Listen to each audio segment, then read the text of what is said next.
नारायण, सर्प को दूध पिलाइए तो विष बना करके उगल देता है, वैसे दुष्ट को ज्ञान दीजिए तो वह उल्टा हो जाता है। वही हुआ और उसको क्रोध आया। उसी समय में लात मुक्का डंडा से आत्मदेव ब्राह्मण को खूब पीटा। अपना गुस्सा ठंडा करके धुंधकारी चला गया। अब महात्मा की बात याद आने लगी कि महात्मा जी ठीके कह रहे थे सन्यासी जी कि संतते सगरो दुखम सन्यासे सर्वथा सुखम। हम उनकी बात मान लेते तो आज लात मुक्के डंडे तो हमको खाने नहीं पड़ते। नारायण याद करके उसी समय आसारा खलु संसार दुख रूपी विमोह कहा सुता कस्य धनम कस्य स्नेहमान ज्वलते अनिशम। कहते ये आसार रूपी संसार में आज तक किसी का कोई हुआ नहीं है, केवल भ्रम का एक नाता है, मोह का ममता का एक बाजार बना लिया है, लोग जी रहे हैं, कोई किसी का वास्तव यहाँ नहीं है। यहाँ तक विचार किया जाए कि माँ के गर्भ से ये शरीर निकलता, ये शरीर भी तो अपना नहीं है, तो शरीर संबंधी जो नाता है वो अपना कैसे हो सकता है। अंतिम समय में जो हंसा और शरीर दोनों साथ आते हैं, लेकिन अंतिम समय में हंसा अकेला जाता है और शरीर चिता पर जलने लगता है। देख लीजिए क्या संसार का।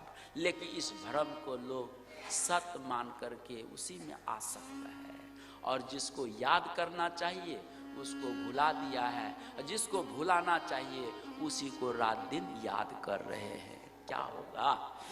नारायण जाकर के अपने गोकर्ण जी के पास में कहने लगे पुत्र मुझे उपदेश दो। आत्मदेव महाराज जाकर गोकर्ण के पास पहुंचे हैं। गोकर्ण जी महाराज उपदेश देते हैं। देह स्थिमान सुरुधिरे अभिमतिम त्यजत्वम जाया सुतादिषु सदा ममताम विमुंच पश्यान्सम जगत इदम क्षण भंग निष्ठम वैराग्य राग रसिको भव भक्ति निष्ठा। हे पिताजी, ये 7 धातु के काया बने, अस्थि मांस मज्जा रक्त रुधिर इत्यादि, ये 7 धातु के काया बने हैं, ये आपके नहीं हैं। और काया माने शरीर, जब काया अपनी है नहीं तो माया कहाँ से अपनी हो। नारायण ये काया ने जाया सुतादिषु सदा ममताम विमुंचा, इस काया के संबंधी जो जाया है, सुता है, सुत है, इन सबको भी आप छोड़ दीजिए।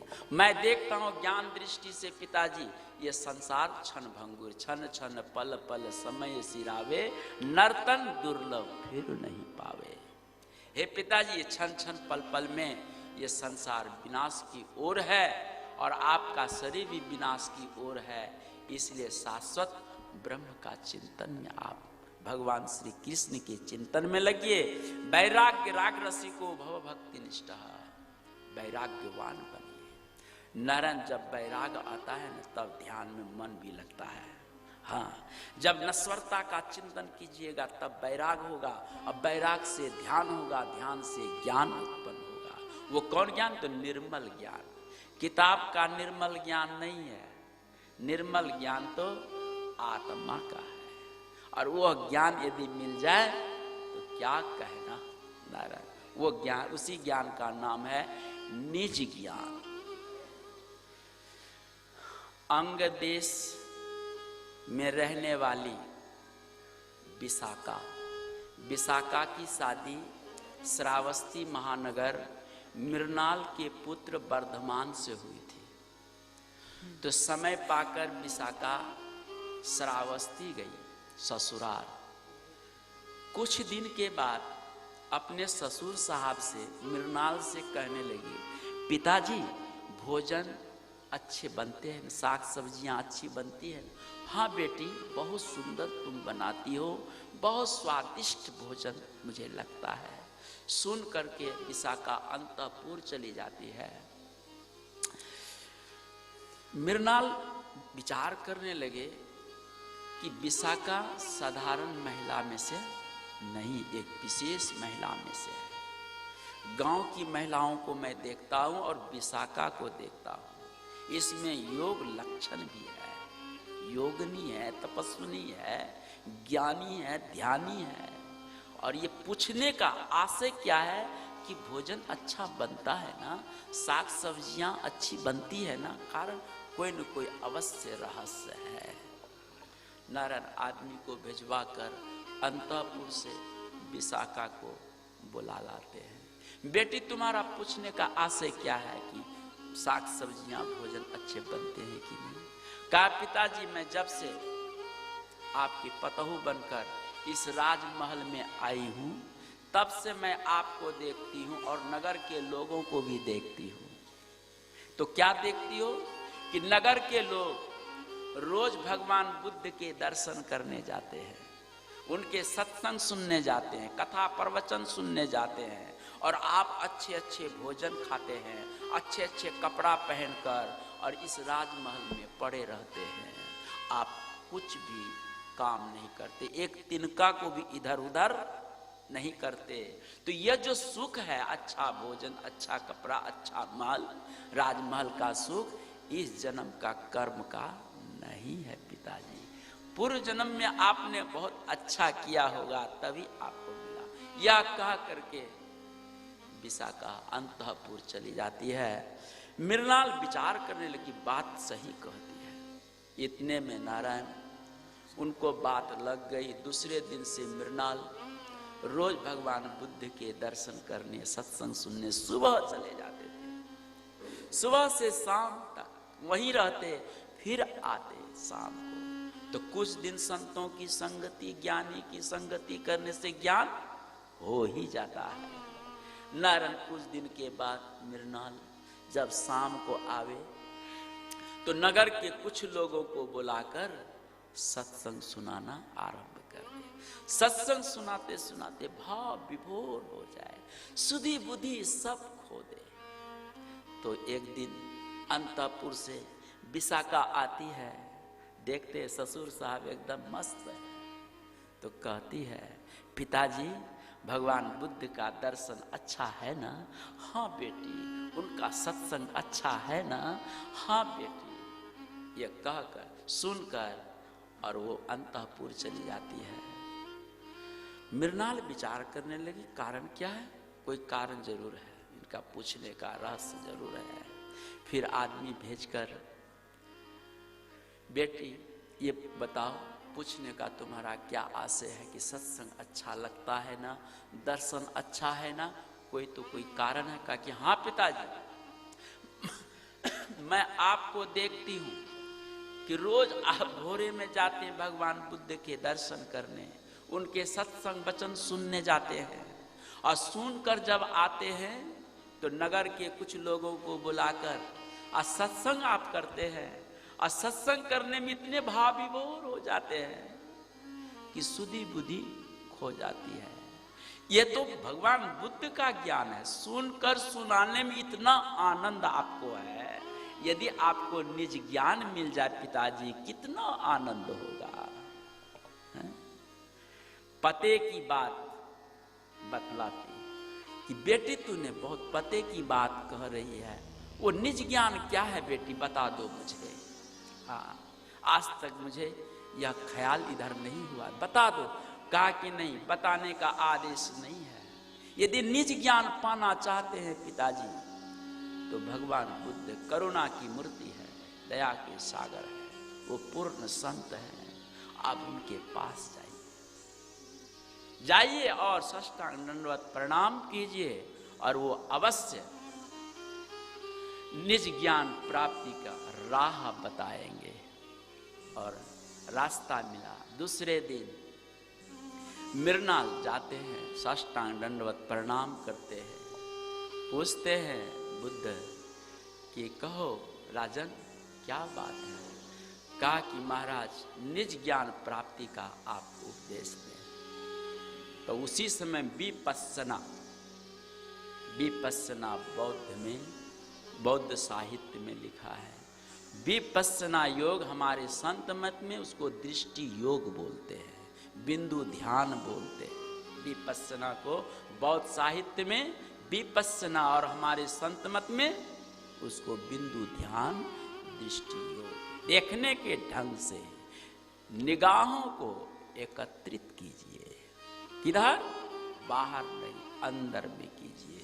तो निज ज्ञान प्राप्ति का रास्ता वहीं से मिलेगा, और वह ज्ञान मिलेगा तो सारा ज्ञान धूमिल हो जाएगा। इदम ज्ञेयम, ये सब नष्ट हो जाएगा। यह किताब पढ़ लूँ, यह चीज सुन लूँ, वह चीज देख लूँ, ये सब ज्ञान विलीन हो जाएगा उस निज ज्ञान में। निज ज्ञान ऐसा है नारा। वो निज ज्ञान को प्राप्त करने के लिए इंद्र 1000 वर्ष तक अपने गुरु बृहस्पति के पास पढ़ते थे। 1000 वर्ष देवताओं की आयु को लेकर अध्ययन किया।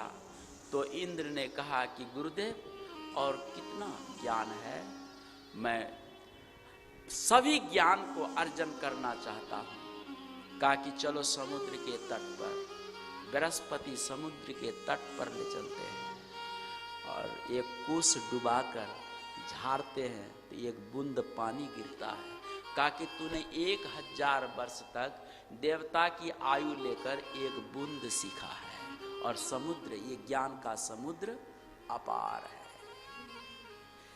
कहा कि गुरुदेव मैं ज्ञान के समुद्र को जानना चाहता हूँ, कोई उपाय है? वही है निज ज्ञान। कहा कि हाँ, उसके लिए तुम्हें एकांत में पवित्र देश में जाकर आसन लगाकर ध्यान करना होगा। वही विपस्सना, वही बिंदु ध्यान, वही दृष्टि जो जाकर इंद्र ने किया है। और देवताओं में सबसे पहले इंद्र को ही निज ज्ञान की प्राप्ति हुई है। 33 करोड़ देवता में निज ज्ञान की प्राप्ति इंद्र को सबसे पहले हुई है। ये उपनिषद में वर्णन, केनो उपनिषद में नारायण। तो चलिए ये बात गोकर्ण जी महाराज वैराग्य राग रसिको भव भक्ति निष्ठा, हे पिताजी आप वैराग्यवान होइए। कोई महात्मा पूछ रहे थे कि वैराग्य क्या चीज है महाराज। एक महिला रोज कथा में जाती थी, कथा सुन करके आती, अपने पति को कहती कि बहुत बढ़िया कथा हो रही है, चलिए ना। एकदम सुधी बुद्धि सब खो जाती है, घर की सारी चिंताएं दूर हो जाती, चलिए ना। कहा कि देखो मैं जाऊंगा ना, जो शाम को जो चूल्हा जलता वो भी बंद हो जाएगा, क्योंकि जो कुछ मैं कमाता वो भी बंद हो जाएगा, तो क्या खाओगी। कहा कि चलिए नहीं, एक दिन भूखा ही सही, हाँ लेकिन कथा तो सुन लीजिए। कहा कि नहीं नहीं। कहा कि देखिए एक बात मालूम है। कहा कि क्या? मेरा भाई रोज जाता है कथा में, तो क्या हुआ, कथा सुन सुन करके मेरे भाई को वैराग हो गया। कहा कि तो वैराग से क्या हुआ? कहा साधु बनने की तैयारी कर रहा है। हाँ। कहा कि देखो ये झूठ-मूठ की बात मुझसे मत करो, साधु बनने की तैयारी नहीं होती है, तो फिर क्या होती है? कहा कि साधु बनने के लिए वैराग चाहिए। कहा कि हाँ कथा सुनती हूँ मैं, अज्ञान आप ही को होता है। हाँ आप मेरी बात को काट देते हैं। कहा कि नहीं बिल्कुल मैं सही कहता हूँ, साधु बनने के लिए वैराग होना चाहिए, है ना। साधु बनने की तैयारी नहीं होती है। अरेव प्रवर्जेत, वेद में लिखा अरेव प्रवर्जेत। पैखाना करते करते यदि वैराग आ गया तो जनेऊ और रोटी उतार कर प्रवर्जेत अर्थात संन्यास मार्ग में चले जाना चाहिए, ऐसा लिखा है। और तुम कहती हो कि तैयारी कर रहे हैं, तुम देखना चाहती हो। कहा कि हाँ आप दिखा दीजिए तो साधु कैसे बना जाता है। कहा कि बाद में रोएगी तो नहीं, बिलखेगी तो नहीं। कहा कि बिल्कुल नहीं रोऊंगी। तो पत्नी उसकी समझ रही थी यह तो पति पत्नी का हंसी मजाक है, हास परिहास हो रहा है, लेकिन वो नहीं जानती थी कि मेरे पति सचमुच कर डालेंगे। कहा कि तुम सच्ची बोलती हो। कहा कि बिल्कुल सच्ची बोलती हो, आप साधु बन के दिखाइए तो। कहा बिल्कुल। कहा हाँ बिल्कुल। रोएगी तो नहीं? कहा बिल्कुल नहीं रोऊंगी। नारा एक बैग उनको वैराग, बात करते करते वैराग हुआ, पूरे शरीर के कपड़े को फाड़ फूड़ करके फेंक दिया और चलते बने जंगल की ओर। उलट करके देखा भी। ये है नारायण। वैराग का मतलब होता है ये ऐसा ही, तैयारी उसकी नहीं होती है। नारायण इस प्रकार से ज्ञान वैराग की बात सुनाकर और कहा कि पिताजी धर्मम भजस्व सततम तेजलोक धर्मान सेव साधु पुरुषान जय काम तृष्णा अन्यस्य दोष कुन चिंतनमाशु मुक्त्वा सेवा कथा रहो वितराम पिबत्वम। हे पिताजी, आप सेवा करें और निरंतर कथा का रसपान करें। धर्मम भजस्व सततम, यहाँ धर्म शब्द का अर्थ है ईश्वर परमात्मा ब्रह्म, उनका आप स्मरण रात दिन करें पिताजी। और साधु पुरुषों का अवश्य चिंतन संग करें, और संग करते हुए किसी के दोष गुण का चिंतन नहीं करना चाहिए, किसी की चुगली निंदा नहीं करनी चाहिए पिताजी। और सारा उपदेश पाकर आत्मदेव ब्राह्मण जंगल चले जाते हैं, और इधर शाम को धुंधुकारी अपने माँ के पास आता है। गोकर्ण भी चला जाता है तीर्थाटन में ये धुंधुकारी के दुर्व्यवहार से, और ये आकर के धन मांगने लगते हैं। और धुंधुली कहती है कि बेटा, जिस दिन से तुम्हारे पिता जंगल चले गए उसी दिन से मेरे पास जो भी धन था तूने खर्च कर दिया जुआ शराब वेश्या में, और मेरे पास कोई धन है नहीं। कहा कि तू झूठ बोलती है। बातें बात में क्रोध आया, धुंधुली को खूब लात मुक्के डंडे से मारे हैं नारायण, और गुस्सा ठंडा करके वो चले जाते हैं। और 10-20 कुत्ते उनके पीछे चलते हैं, हाथ में हथियार है, तीर धनुष है। महीना महीना दिन तक स्नान नहीं करते हैं। यदि स्नान भी किए तो नारायण सभ्य हाथ हस्ते न भोजनम, बाएं हाथ से भोजन ग्रहण कर लेते। कुछ महापुरुष लोग बतलाते हैं कि स्नान करके तुरंत आप भोजन कर लिए तो यह स्नान कैसा मालूम? यह स्नान चिड़िया का स्नान है। जैसे चिड़िया स्नान करके तुरंत अपना आहार ग्रहण करती है, स्नान करके तुरंत भोजन कर लिए, यह स्नान कैसा? पशु के तरह है, हाथी के तरह है। जैसे स्नान करके तुरंत आता है हाथी, अपने सूढ़ों के माध्यम सारे धूल अपने शरीर में ढक लेता है। तो तब फिर स्नान कहते किसको? तो स्नान करके पहले ध्यान कीजिए, सुमिरन कीजिए, पवित्र नाम का उच्चारण कीजिए, तत्पश्चात फिर भोजन कीजिए। तब वह मानव का भोजन होगा, मानव का स्नान होगा। ऐसे स्नान कर लिए तुरंत संध्या वंदन किए बिना आप भोजन ग्रहण करते हैं तो यह भोजन पशु की तरह हो गया। इसलिए नारायण स्नान के भी प्रकार इसमें बतलाते हैं कि स्नान कई प्रकार के, 2 बजे से लेकर 3 बजे तक जो स्नान करते हैं ये देवताओं का स्नान है। 3 बजे से लेकर के 4-5 बजे तक जो स्नान होता है ये ऋषि स्नान है। उसके बाद जो स्नान होता है 7-8 बजे तक ये मानव स्नान बतलाया गया है।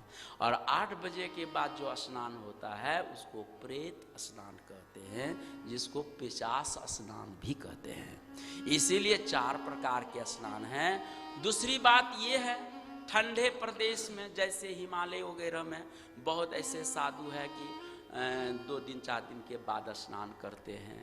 तो एक स्नान होता है ध्यान से। आप स्नान नहीं किया, स्नान का उतना महत्व तो नहीं है। यदि आप सो करके उठे तो ध्यान कीजिए, तो ध्यान स्नान कर लिए तो मन पवित्र हो गया। और जल स्नान करते हैं तो तन पवित्र होता है, यही बात। लेकिन तन पवित्र की अपेक्षा मन पवित्र विशेष स्थान रखता है, इसलिए मन पवित्र करना चाहिए। तन यदि पवित्र नहीं भी हुआ है तो कोई बात नहीं है, लेकिन मन पवित्र करने के लिए तो ध्यान अवश्य करना चाहिए। ये ध्यान स्नान होता है। और अभी क्या कर रहे हैं? ये सत्संग स्नान हो रहा है, ये कथा स्नान हो रहा है अभी। ये कथा स्नान से सब चीज पवित्र